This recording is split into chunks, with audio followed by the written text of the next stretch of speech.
presented by PY Films.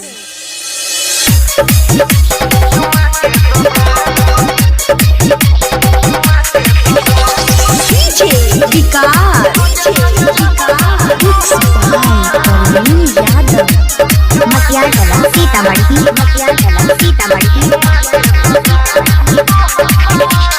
गजब के छियै हमर गाल रे रस सब भरल ओठला लाल लाल रे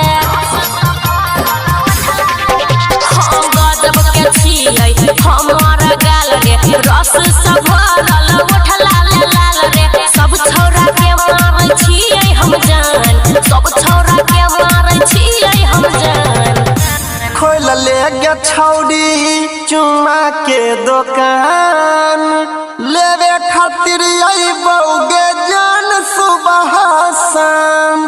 खोल ले गे छौड़ी चुम्मा के दुकान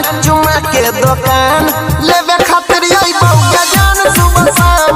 खोल ले गे छौड़ी तो अपन दुकान है गई अपन दुकान रोजे रोजे लेबो जान तोहर सामान। Mixed by Praveen Yadav. Presented by PY Films. DJ Vikas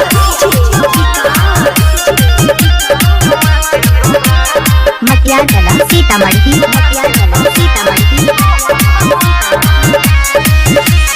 पर नहीं जवानी तो खर्चा जल्दी छपा ले तू परचा नोट के बड़ी कमाई भी कोई जे तो सगरो के चर्चा।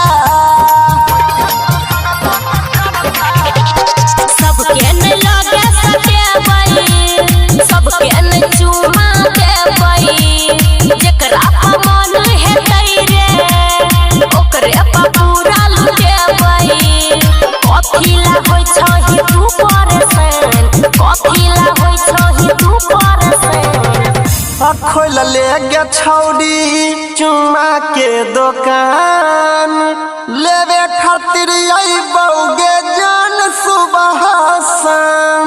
खोल ले गे छौड़ी चुम्मा के दुकान लेवे खातिर अइबौगे जान सुबह शाम। खोल ले गे छौड़ी तो अपन दुकान है गई अपन दुकान रोजे रोजे लेबो जान तोहर सामान। Mixed by Praveen Yadav. Presented by PY Films. DJ Vikas Makiyagala Sitamarhi Presented by PY Films. सही सही दाम लगाइबो घाटा नहीं लागे गे देबो तोरा दुकान के छोड़ के जान दोसर दुकान नहीं जेबो। लाखों के हमर जवानी छोरा बैठै